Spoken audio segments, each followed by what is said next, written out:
Hello everybody. I want to be upfront that this is not going to be a gameplay video. There's actually a lot of information to cover here, and I realize that different parts are going to be of different importance to different people, so I will try to be as effective at communicating it all as possible. I get asked a lot what mods that I use, and the short answer is enhanced user interface. That's what streamlines the interface, puts a lot of information to the forefront, kind of gets cluttery, but you get used to it and learn how to look past it, etc., etc. But my personal story is that I stopped updating my enhanced user interface with 1.27b, which was many years ago. And the reason for that was because I had at one point developed a tweak that basically makes it to where unlocked citizens appear a different color. I found that to be very helpful, makes certain decisions, quicker. And every single time enhanced user interface would update, I would have to update my mod, release it, rewrap my other mods, release my mod, cross-reference previous releases.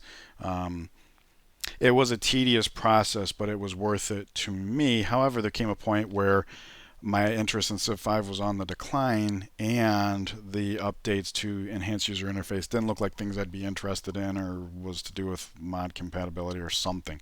Basically, a point where the effort it would take to stay current wasn't worth it to me. But the problem was other people were asking, hey, I'd like to update this. Hey, can you update your tweak? Are you going to do this? Are you going to do that? Well, now I've taken the time to research what the changes were. I figured I'd like them, so I've upgraded from 1.27b, which I was using before, to 1.28g. And I want to be clear that right now there's two different versions of enhanced user interface. The final release, which is the one I'm talking about, and then there's like an ongoing beta that's totally different. He takes it in a different direction or something like that. It's mostly graphical things or something. Point being is that the 1.28G was solidified years ago, so this is good for me because that means I'm not going to have to keep updating, and it's good for everybody else because if you're interested in using the latest stable build, this is going to do it for you. So what I want to do next is actually cover some of the differences you guys are going to see. That way, even if you don't want it in your own game, if you're a long-time viewer of this channel, there's going to be some graphical changes moving forward, and I want to explain what those are. And also to kind of try to sell you on the mod because I'm thrilled about most of these changes. So let's start from the perhaps least interesting and kind of build up to the best of them all, at least as best as I can tell. So right off the bat, you can see the loading screen looks different. It's full screen, which I'm told doesn't look so great on smaller screens, but it does look better on this larger screen. And also the way the loading button used to morph, you had to wait. This is going to be more direct. So it looks better and it functions better. So that's really nice. Before I start covering the other changes, I just wanted to point out what we're looking at here is the finale of my Islandception series. You can see London's on this very small piece of land that's blocked by this mountain. So we basically were on an island within an island. That's why it was called Islandception. It was continents. By the time we did get it to the mainland, our closest neighbor was a runaway civ, already conquered two capitals or something like that. Phenomenal series. It was like bleeding edge every step of the way. Big challenge, big. I really enjoyed it. So a lot of people were saying, "Oh, you should just start over from this." Couldn't believe how far we came. If you haven't seen it, check it out. But now getting back to what's going on here with the updates. One thing that's going to take a little getting used to is that the city-state icons are no longer all white. They're going to actually be the colors they are. But that's actually kind of nice because there's different copies of purple, different copies of blue. If you watch the series, our boats would be, going along and we'd see a blue boat and it's like, oh, is that a city-state we're at war with? Is it one we're not? And then also trying to locate certain city-states. If you have another way to differentiate them from one another, it can be easier to find what you're looking for. Obviously, it's going to take some getting used to simply because the contrast of blue icon with blue you're an ally, it's harder to see what the icon is. It'll take some getting used to, but it will be an easier way to retrieve some data. Another change has to do with multi-units. Here you can see we have a land unit, a boat, a great admiral, and a worker. And during the series, you might have seen times where I was trying to fumble. I was clicking through, trying to cycle through to get to the one we need. But here, they're stacked a little more user-friendly, so you can actually just click on the one that you want, and that's going to be pretty useful. Another change that I think is going to get some taking used to is when it comes to purchasing, whether that's city tiles, buildings, units. You can see here we do not have enough gold to buy 2 bombers. So let's buy one. You can see white text 1090, that's the cost. We click on it, we've bought one. But now we can't buy another one. So now the text has turned red and the amount says 597. So it indicates a deficit, both in terms of color and the amount, how much more gold you need. Oh, 597, 265, that's 3 turns, you know. It'll take some getting used to, because up till now we've been dealing completely in absolutes, but I think it's going to be a more, once you adapt to it, it's going to be a more efficient way to get to the same information quicker. Another change is in tooltips for units. It used to be, say we're playing a game, we got a bunch of spearmen, we're coming up on civil service, and we want to ask ourselves, oh, how much is it going to cost per unit to do this upgrade? It used to be you'd have to come all the way back to spearmen, and it says right here, upgrade unit pikemen cost 75 gold per. Okay. But now the tooltip goes to and from. So here it says upgrade unit Lancer 200, but it also shows upgrading absolute units spearmen 75 gold.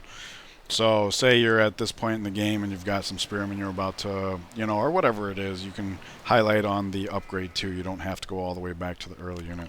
So that's going to save a little bit of time. Also, units. A lot to cover here. Say this infantry here is damaged. So you're playing the game, you got a damaged unit. Oh, should I heal in place? Should I go into borders and heal? Should I just march to my next objective and carry the wound? Well, I don't know about you, but for me, that decision has to do with what the exact amount of their HP is, you know, relative to what it could be. It used to be you'd have to click on the infantry here and then come down here to their health bar and say, oh, he's got 82. But let's use this paratrooper as an example. Now you can just hover over and you can see right there, 65 HP. Okay, so that's a lot easier. So say we have a unit that's being highlighted way across the world. All we got to do now is hover over. And also in the hover over tooltip, you can see the various promotions that they already have. Now, in the case of this infantry, the altitude training stands out. It doesn't look like any other icon. The 2 up arrows, yeah, they look the same, so you would actually have to click on it and say, oh, what's this upgrade? What's this upgrade? You know what I mean? But for the most part, you can hover over, and things like logistics, range, altitude training here. There's some indirect fire. Some promotions have very distinct looks, so that's going to be user-friendly.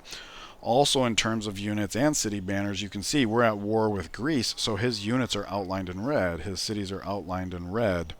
And this is really handy, especially when it comes to, you know, going back to city-states. We would be floating our boats somewhere, hopping across some blue boats, and be like, oh, is that a city-state we're at war with? Is it one we're not?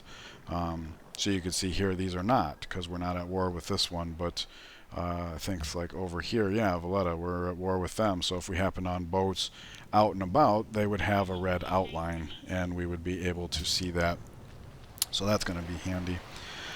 Another change is ideology tenants. Now, you've seen me on screen say, oh, you know, I'm about to get a social policy, what tenants are available, we're aiming for this specifically, how can we get there?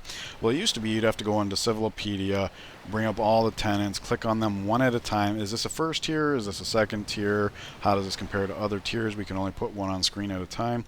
Well, now, even when they're locked like this, because we don't have them available, all you gotta do is hover over, and all the ones that would be available are right there, side by side, so you can comparison shop, just at a glance say, oh, will I be planning on taking this policy or this tenant, you know, so that's going to be pretty handy. Also, during the series, you probably saw lots of times where I was raising cities and I'd have to figure out, okay, which building am I going to sell, you know, and clicking through, oh, what's the maintenance on this, what's the lump sum on this. Now you don't have to wonder, you can see right here all the yields are right here. When you start a new game, the palace is the most noticeable, because you start off with it, so the screen is empty with just the palace, but you can see what it does. And that's pretty nice, because like here, these numbers are different than what I thought they would be, so that tells me that as you go up in arrows, the palace yields actually go up, so I didn't even know that. But then also you can see there's a red button here. It says click to sell building. And yeah, in the main game you can click on this whole area and sell the building, but for how much, it didn't tell you. You have to click on each one, see what they are, take a mental note. Oh, this is the highest number I'm looking for. Now you don't have to. All these numbers are right here. So like public school has 3 cost maintenance, 75 lump sum. There you go. That's all the information, and it's side by side with everything else you want to sell. And that's handy because sometimes you have more buildings to sell than you have turns to sell it in, so you want to go for the highest lump sum. Sometimes you have fewer buildings, so you just want to get rid of them in the order of their maintenance costs, and this way you can see everything. So that's going to be really handy. But last but certainly not least, and this is actually a funny one for me because I remember during this series specifically saying, hey, I wish there was a better way to do this, and I think this is what actually motivated me to start looking into what the upgrades would be, and I'm just thrilled that this was part of it. And that has to do with airplanes. If you clicked on a list, there'd be a list of text, white and gray. The grays are the used up ones, the whites have yet to move this turn. But which ones have which promotions? How much health do they have? Like, you'd have to click through every one, take the mental notes. Not anymore. All you gotta do is click on this and look. A radial appears, and you can hover over them, and you say, oh, this is city specialized. Oh, this is double unit specialized, and it looks like we took evasion before the triple upgrade. Oh, there's a triple unit upgrade, and we take this and we say, okay, let's shoot at something. Look at that, it gets grayed out just like a regular unit. This is gonna save so much time, and if you guys have seen my recent series, I love the airplanes. There's so much fun just having that much influence at range. Oh, so much fun. But the problem was it was kind of tedious going through all that. Alright, so I believe that's all of the changes, the main changes you'll see moving forward. If it's the kind of thing you'd like for your game, I'd like to draw your attention now to the links in the description below. There are 2 of them, and I will try my best to communicate this as effectively as possible because it's going to be very easy to get confused about this. The first download link is simply Enhanced User Interface 1.28G with my tweak, and I described what the tweak is at the top of the video. We'll just do a demonstration here. See all these tiles? They have green hexes, green lock icons. Let's unlock this one and then tell the governor to seat him anyways. You can see it's here. It's magenta. And that way, if you got a high population series, oh, where's the unlocked one? Which ones are locked and stuff like that? Bam, it sticks right out. This is very handy. And then, of course, on the overview here, too, you can see, oh, I've got a citizen that's not locked in. You've seen me use this many times to great effect. I really like it. So if that's something you want for yourself, you can do that. Just download the first link. Keep in mind, if you have any other version of Enhanced User Interface, you will need to delete it. You can only have one. But once you delete it, or if you have a clean install, you just drop that in the DLC folder, and you're good to go. You'll have it set up for that. Now, the second link is Info Addict and Neblet's Diplomacy Values mod wrapped up in DLC form for use with Enhanced User Interface 1.28G with my tweak. That, I can't stress that enough. Do not use the second link unless you're using the first one. And just in case you're not aware of what those mods are, Info Addict is this graph up here. You've seen me use it mostly for military and science, but we can find out who's got gold, who's got faith, tourism, stuff like that. Very handy. It's information that's available elsewhere in the game, but it's compiled all right here in graphical form. We can go to global relations, who's denounced who's at war, who's been wiped out. All at a glance, so very useful. And as for Neblet's Diplomacy Values mod, you're always going to have these green and red lines, faded, not faded.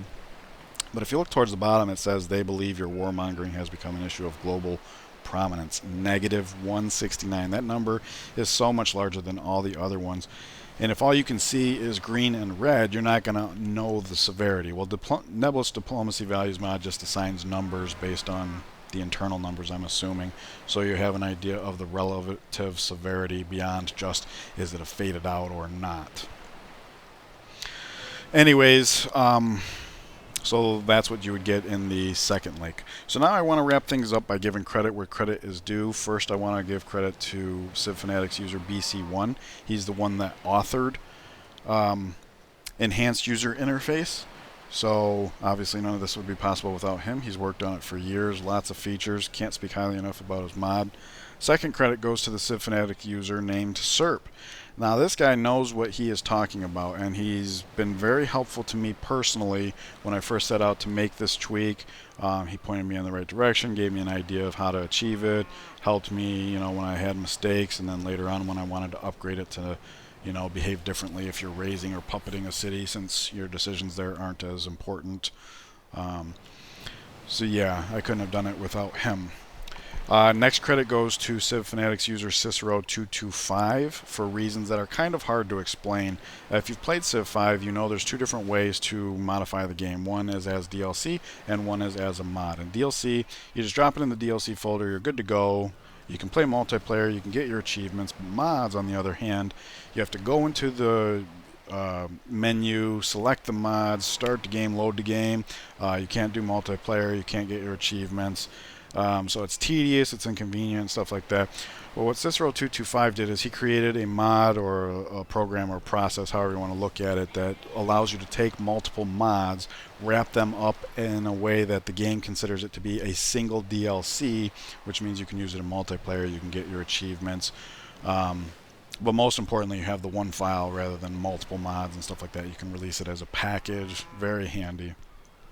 But I think you can only have one such package of that at a time. So I did want to take a moment to say that these two download links I'm providing, not my work. This is just what I've compiled to make my game the way I like it. So if you download these and you start making changes or you try running them alongside other mods and things aren't working the way you like them to, I'm sorry, but I can't help. I mean, you can ask a question, and if it's something I do know or I think I can easily determine, I will try and help. But I don't have time to be supporting other people's work.